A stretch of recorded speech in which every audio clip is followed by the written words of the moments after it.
ښکاري. زموږ یو عالم دی هغه خوب ولید وایي ما حضور پاک ولید په خوب کې خو په ښکلي شکل نه. علامه شبیر احمد عثماني رحمت الله علیه په دې مقدمه کې غالبا نه دی کتاب العلم کې لیکلی نو هغه بیا خپل استاد له لاړ وایي ما رسول الله مبارک په دې شکل ولید. هغه چپ خبیثه ورته توبه وباسه خدای ته جړه وکړه ظالمه. بس غریب لاړ او غږ یې ونه کړ خدای ته په ژړه. یو ورځ واپس راغی چې کېناست وایي صاحب بېګا مې حضور پاک ډېر ښایسته په ښکلی شکل ولید. وی رښتیا پې قسم دی خو صاحبه بل اوس خو دې وشړلم او دا ولې مې هغسې لیدې او دا مې بل شان ولید ښایسته. ورته یې بچی بل او دې د زړه شیشه خیره نه وه نو تا ته بل شان ښکارېده چې ما ورټلې تا به توبې ستې توبې نه وي خوب مې نه دی کړی خدای ته مې جړاګانې کړي وي دغې جړا ستا د زړه شیشه ووینځله صفی کړه نن درته بل شان ښکارېده. دقسې حضور پاک چاته یو شان ښکاري چاته بل شان ښکاري. یو سړي ته په یو وخت کې یو شان په بل وخت کې بل شان. یو توجیه علماء دقه کړې ده چې د زړه مثال د شیشې دی او شیشه بدلیږي د زړه حالات بدلیږي را بدلیږي. وی حضور پاک مې ولید د جومات ته رادننه شو ګڼ شمېر ملګري ورسره او راتلو سره یې تپوس وکړه ای نه مالک ابن انس مالک څه شو؟ امام مالک چا وی صاحب هغه د ستا په ګدۍ ناست دی او د حدیثو درس کوي وی ودعوه لما اواز ورته وکړي وی تا ته چا وی حضور پاک دی غواړي وی پاسې دی او دا ولیدې رپېدل د یارې نه چې خدای څه به وایي را وی حضور پاک ځان ته نږدې کړي او د سینې پورې جوخ کړی لکه مینې د وجه او بیا په دې تندي ښکل کړی او درته وی مه یارېږه دا مینه یې سره وکړه. وی زه راویښ شوم ما وی خدای د امام مالک دغه سینې له به کله زه خپله سینه راخلاصوم چې بېګا حضور پاک به پورې خپله مبارکه سینه مږلی او دغې تندي له به خپلې شونډې کله رسوم چې کله په حضور پاک په خپلې مبارکې شونډې لګولې وی په دې حرص مې دا غلطۍ وکړې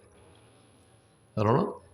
حضور پاک چې راته رغاړه باسي خانان هغه زمانه کې لږو مالداران لږو ښکلي خلک مضبوط خلک جاگیردار خلک هوښیاران ډکه وه مدینه لیکن ځان ته امام مالک راته غاړه باسي او ښکلی یې دا ولې هغه ته پته را چې زما مشن دی ملا صاحب په لاس کې اخیستی دی دا به د وجه بس کړم ورنه جواز شته د خبر. الله اکبر الله اکبر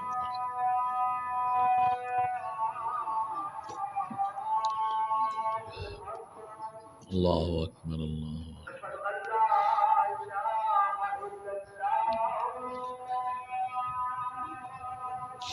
اشهد ان لا اله الا الله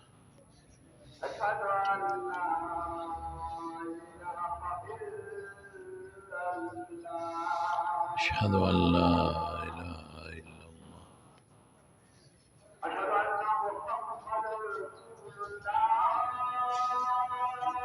أشهد أن محمد رسول الله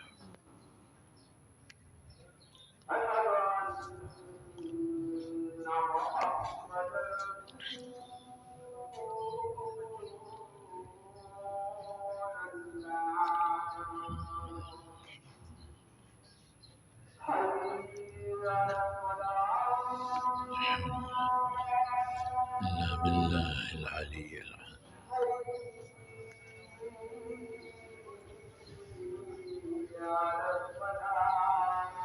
لا حول إلا بالله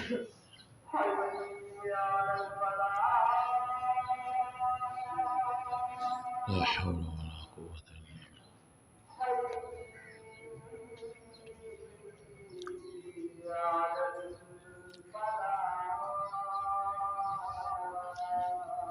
لا حول ولا قوة إلا بالله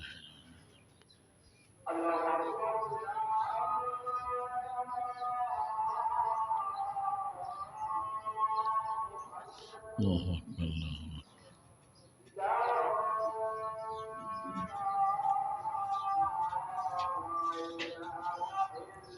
لا اله الا الله اللهم رب هذه الدعوه التامه الصلاه القائمه محمد الوسيله والفضل. اوس امام مالک راغاړه باسي ولې راغاړه باسي ولې ښکلی هغه ته پته چې زما میشن دې سړي په لاس کې نیولی کم میشن کم مقصد چې د حضور پاکو چې د یا ایها الرسول بلغ ما انزل الیک من رب قرآن خلقو ته رسول او ما مخکې آیات ویل تبینه للناس د قرآن په معنا خلق پوهول خپل حکمت او حدیث دغه میشن چا په لاس کې اخیستی امام مالک ځکه یې ځان ته راغله درونه امام مالک ورته څه وایي د اخري خبره کوم نو بس کوم وی بچی چې تا دا خبره کړو زما هم وره وی چې د کله نه د حضور پاک د حدیثو درس ته ناست یم په ما داسې شپه نه ده تېره شوې چې په دغه کیفیت مې حضور پاک سره ملاقات نه شوی رونو عالم لویه مرتبه لري زه په پښتو کې ته لنډ ویم زما خبرې ما دلته وکړې او یو ملګري خوښې شوې او هغه بیا خلکو ته وایي کور یې زنانو ته وایي او زه ترې خبر شم زه به خوشحاله یم که نه دقه رنګ قرآن د چا خبرې د الله او حدیث څه شی دی د حضور پاک افعال اقوال ترغاري د حضور پاک خبرې نو چې څوک هغې سره مینه کوي هغې له یې ته کاله تېر کړل په مدرسو کې خلکو ته رسوي کوشش کوي نو الله او رسول به ورسره مینه کوي که به نه کوي نو ډېر خوشحاله یم تاسو ټولو ته بیا په آخره کې د اسرار احمد صاحب د علم جوړېدو مبارکباد تاسو ته یو نصیحت کوم اخري خبره ده نو بیا به دعا وکړو ادا چې یو کوشش وکړئ یو بچی عالم کې علم پسې وباسي روزي به خدای ورکړي عزت د خدای په لاس کې او دویم دا چې د عالمانو قدر کوئ زه د درونو ته هم وایم او خاندان ته هم وایم د دا مزولي دوستانو ته هم وایم چې اوس به ورته اصرار نه وایم اوس به ادب کوئ اګر چې جایز دی صحابه ویول د په نومونه اخیستل هیڅ ممانعت نشته و زمونږ په عرف کې د آدابو خلاف ورزي ده ادب دا دی اوس به ورته مولانا صاحب وایي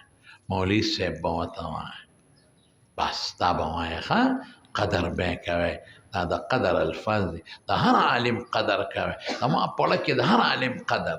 حقیقت ته دا به قدر کوئ احترام به کوئ عزت به کوئ او دین ته زده کوئ او ده ته هم زه وایم چې د خلکو ته تاسو دې زده کړل د دې اوس طریقه ځان له پخپله پیدا کړه او خلکو مدرس ته الحمدلله هلته کې مطهر مولوي صاحب دي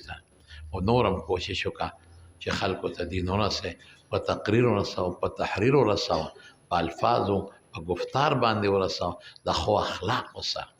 ما ورته ویلي دي او زه اوس هم وایم چې په ښو اخلاقو د دین خدمت وکړئ بد اخلاقي ښه شی نه دی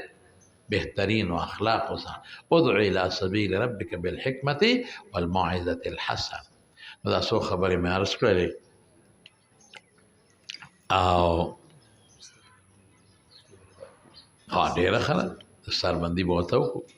او د دې ټولو ملګرو په مخ کې به یې ورته وکړو او تاسو ته مې چې که خیر وي د ده په دې علم د الله د رضا دپاره قرآن و سنت علم دی د خپل زړه نه د خپلې خوشحالۍ اظهار وکړي